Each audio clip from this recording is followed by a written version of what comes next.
प्रयास न्यूज मध्य प्रदेश का तेजी से बढ़ता न्यूज चैनल।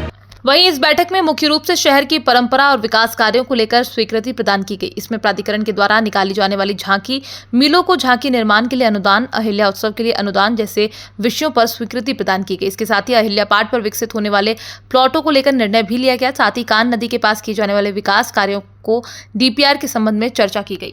वहीं नैनोद और अन्य प्लांट की भी आगामी समय में किए जाने वाले विकास कार्यों और बनने वाले लॉजिस्टिक हब के संबंध में इस बोर्ड बैठक में चर्चा की गई, जिसमें सर्वसहमति से कई प्रस्ताव स्वीकृत हुए। इंदौर विकास प्राधिकरण की बोर्ड बैठक में आज ये निर्णय लिया गया है कि गणेश उत्सव में इंदौर विकास प्राधिकरण की झांकी हर वर्ष की भांति निकाली जाएगी। इसके साथ ही जो बंद कपड़ा मिल है उनको जो अनुदान दिया जाता है उसकी भी स्वीकृति आज बोर्ड बैठक में की गई है। अहिल्या उत्सव के लिए इंदौर विकास प्राधिकरण द्वारा अनुदान दिया जाएगा उसके कार्यक्रम के आयोजन के लिए।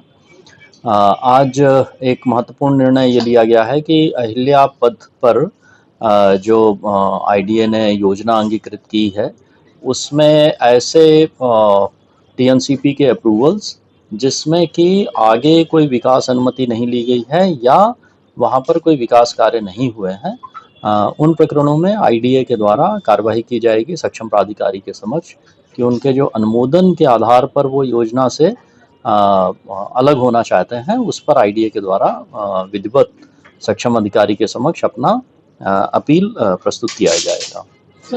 एक महत्वपूर्ण निर्णय लिया गया है, कान और सरस्वती नदी के किनारे विकास के लिए डीपीआर बनाने के लिए कंसल्टेंट एक हम लोग अपॉइंट करेंगे। इसके साथ ही जो सेप्ट भोपाल है उसको इस काम में इन्वॉल्व किया जाएगा ताकि वो इसका सुपरविज़न कर सकें और ये हम बेहतर तरीके से पूरी एक प्लानिंग कर सकें और उसके आधार पे फिर भविष्य में विकास हो सके। मेरोद में जो हमारा करीब 120 हेक्टेयर का क्षेत्रफल है जो कि वन भूमि है, उस वन भूमि को वन से एनओसी लेने के लिए कंसल्टेंट अपॉइंट किया गया है ताकि भविष्य में हम वहाँ पर मंडी, लॉजिस्टिक हब, ट्रांसपोर्ट हब और मैकेनिक नगर इत्यादि हम डेवलप कर सकें। इसके साथ ही कुछ जो प्लॉट्स हैं डिफरेंट उनको वैन के लिए रेट्स अनुमोदन किए गए हैं। इसके साथ ही एक जो स्कीम है आईडीए की जिसमें कि पहले भी फ्लैट्स बनाए गए हैं, वहाँ पर एक कमर्शियल कम रेजिडेंशियल एक मल्टी स्टोरी बनाने का आज निर्णय लिया गया है जिसमें कि स्कीम 136 में, जिसमें कि नीचे ग्राउंड फ्लोर और फर्स्ट फ्लोर कमर्शियल रहेगा और सेकंड और 15 फ्लोर तक रेजिडेंशियल फ्लैट्स 3 बेडरूम, 4 बेडरूम और 5 बेडरूम के बनाए जाएंगे। कुछ इसमें योजनाओं से संबंधित कुछ आदेश आए हैं, उसके बारे में निर्णय लिया गया है कि इसको लीगल परीक्षण करके हम लोग आगे कार्रवाई करेंगे। रिंग रोड में जहाँ पर अंतर्राष्ट्रीय स्विमिंग पूल बना है उसके बगल में खाली जो प्लॉट है उसमें निर्णय लिया गया है कि आईडीए के द्वारा वहाँ पर एक हॉकी का एक्स्ट्रा टर्फ मैदान बनाया जाएगा और एक छोटा सा हम फुटबॉल मैदान भी वहाँ पर डेवलप करेंगे और जो यहाँ पर हॉकी फेडरेशन और फुटबॉल फेडरेशन है उनसे कोऑर्डिनेट करके वहाँ पर बच्चे खेल सकें, इसके लिए आईडीए के द्वारा व्यवस्था की जाएगी। नगर पालिक निगम इंदौर के द्वारा नमामि गंगे के अंतर्गत एसटीपी बनाए जा रहे हैं और जो गंदे नाले कान और सरस्वती नदी में आ रहे हैं उनको टैप करके और उसको शुद्धिकरण करके और पानी वहां जाए, इसके लिए काम किया जा रहा है।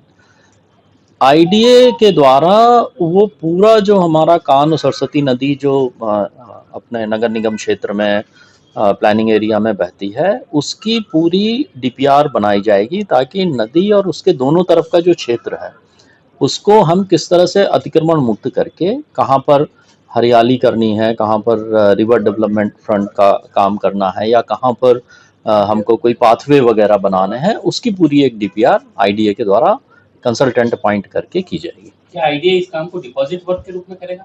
देखिए, अभी तो हमने ये किया है कि इसको हम जो डीपीआर बनाने का कार्य है वो तो गैर योजना मद में कर रहे हैं, लेकिन निश्चित रूप से इस काम में बहुत बड़ी राशि लगेगी, तो वो राशि की व्यवस्था कैसी होगी इसके बारे में हम लोग भविष्य में चर्चा करेंगे। कई भूमाफियाओं को वहाँ अनुमति दे दी गई टीएनसीपी के द्वारा। इससे करीब शासन को 1000 करोड़ रुपए का और लॉस इससे आईडीए को नुकसान हुआ है। नगर तथा ग्राम निवेश अधिनियम के जो प्रावधान है उसके तहत joint director town and country planning layout को अनुमोदन करते हैं। जब तक आईडीए की स्कीम लॉन्च नहीं होती उसके पहले joint director town country planning को लेआउट अप्रूवल के अधिकार हैं।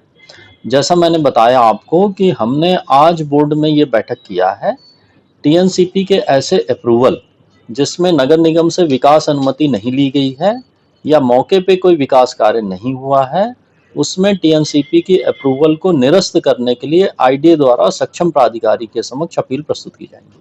सर अब निरस्त हो सकते हैं ऐसे अनुमोदन? अब वो फिगर आपको टीएनसीपी से अलग से लेना पड़ेगा। 40-50 की संख्या आई है। अब ऐसे अनुमोदन के बाद भी सर योजना लागू होगी ना? योजना बिल्कुल लागू होगी। हम अपनी तरफ से यही प्रस्ताव कर रहे हैं कि जिसमें टीएनसीपी से अप्रूवल विकास अनुज्ञा के बाद वास्तव में वहां विकास कार्य हो गया है, उन्हीं को हम कंसीडर करेंगे। जहां पर या तो अप्रूवल के बाद विकास अनुज्ञा नहीं हुई या उसके बाद भी डेवलपमेंट नहीं हुआ, उसको हम योजना में शामिल करेंगे। River front development